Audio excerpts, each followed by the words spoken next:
Let's head off to Little China and see if we can help with the big trouble they're having. Let's get into it.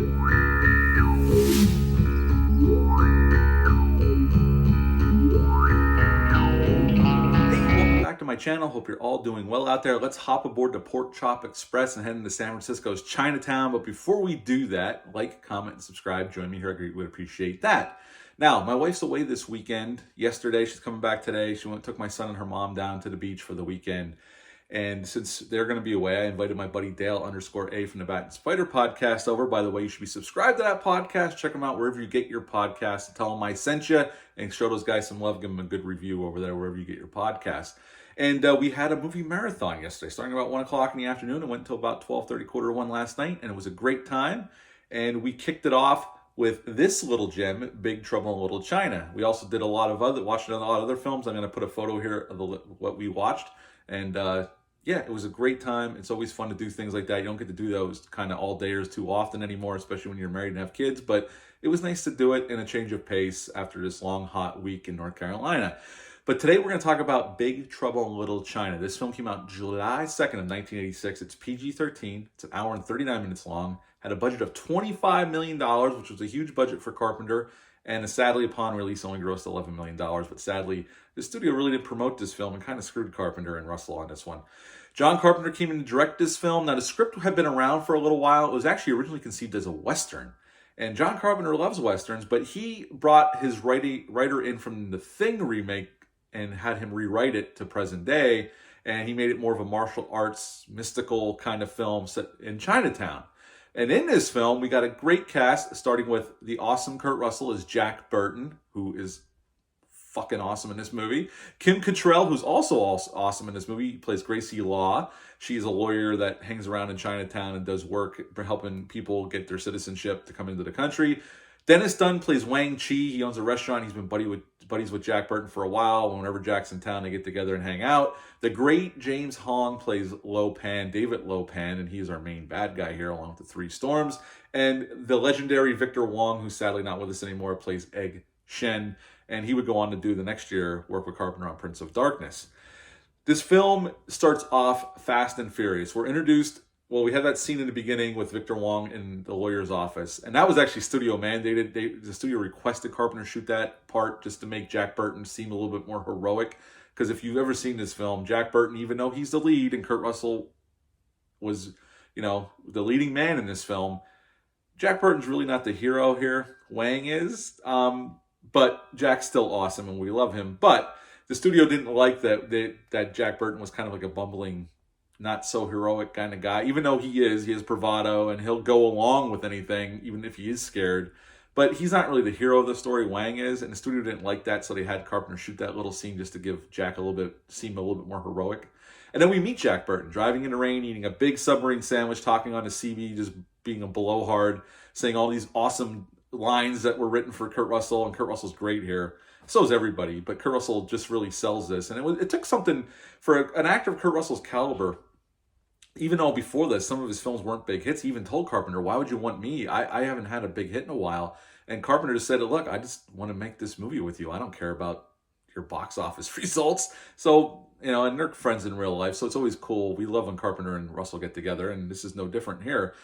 And he goes into Chinatown. We see him playing dominoes with Wang and some of the other guys down at this dock area where it's like a market. There's produce, there's chickens, all this stuff. And it's in the morning, and Jack takes Wang to the airport to pick up his girlfriend, who he's bringing over from China. He's saved up to do this, and she gets kidnapped. And that sets forth this crazy-ass adventure through Chinatown, underneath Chinatown. We see all kinds of mystical stuff. We have martial arts battles, gunfights, explosions, green explosions, the Three Storms, we meet them, and it's just monsters, crazy good time at the movies for sure. And Jack teams up with Wang to try to go get his girlfriend back. Gracie Law gets involved. Cousin Eddie gets involved to go with them. And what happens is just a great adventure. It's funny. There's some great fights. It's well shot by Carpenter and Dean Cundey. The effects come off really well even to this day. Richard Udland did most of the effects, and he did the effects for Ghostbusters. The martial arts battles come off really well done, really well choreographed here. They didn't use wire work. They said they used trampolines and stuff like that, and it comes off really well on film. I mean, Carpenter is great at filming stuff like this. And he had a huge budget here, and the set design is amazing. Like the alleyways, the market, all those sets look amazing. A lot of money must have went into just the production design, and the cast is so game, and they really go for it. Again, I can't praise Kurt Russell enough for he knew what he was doing. He was playing like a bloviating John Wayne character, but he's kind of like not that smart, and he's not the hero. Like he does a lot of shit. He knocks himself out when he shoots the gun in the air and the rocks hit him. He can't get his knife out to help Wang, and Wang takes out all these guys. All this stuff, but he's still there. He's in the middle of it. And that's why we love him. And, you know, Dennis Dunn's awesome here. Him and Kurt Russell have really great chemistry. I believe they're friends when they're on screen. And Kim Cattrall, man, she could really snap that dialogue. There's a lot of snappy dialogue in this film. And we're pretty much thrust into the story right away. Right after we're introduced to Jack, and we have this scene with him and Wang at the docks, and then once his girlfriend gets kidnapped, the story just plows ahead. The pace is breakneck here. We stop enough to learn what Lo Pan's goals are as a villain, because he wants to become flesh again, because he's stuck in this building. He can't leave. But, you know, they have to deal with this, and Jack does kill Lo Pan in his one really heroic moment when he gets the knife and he throws it and hits him in the head.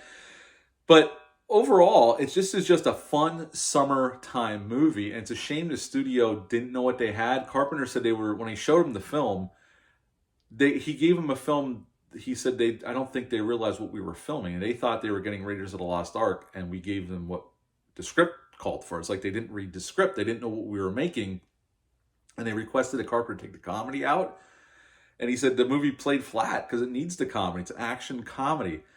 And he put the comedy back in, and then they requested that scene in the beginning, and they kind of let Carpenter's cut go out, except for that scene in the beginning they made him put in, but they didn't put hardly any money into the advertising. Nobody knew this was getting released. Fox put most of their eggs in the Alien basket because Aliens came out 3 weeks after this. So sadly, Big Trouble in Little China got buried upon release. The three storms in Lo Pan, a little trivia here, were inspirations for Mortal Kombat, the video game. Mortal Kombat definitely took inspiration from this movie. Again, 20th Century Fox put a little effort into promotion for this movie, sadly, and that's why it bombed upon release, and that's why Carpenter went on to do more independent films. He was sick of the studio system by this point. This was John Carpenter's last studio movie of the 80s. He wouldn't do another studio movie until he does Memoirs of the Invisible Man with Chevy Chase. I think that was in 90 or 91. He was sick of the studios. That's why he went and did 2 independent films, Prince of Darkness and They Live, which I love those movies. But overall, this is a near perfect summer action movie with a lot of comedy in it, a lot of situational comedy. The dialogue's so snappy. It's very snappy here. The dialogue's so well done and so well given by the actors, and they all play really well off of each other, and everybody has their part to play here. I love this movie. It's a movie I grew up on. I remember they played this endlessly on like HBO and Cinemax when I was a kid and on regular TV. I own that Blu-ray right there. The transfer is actually pretty damn good for a Blu-ray. It looks great on my 4K TV.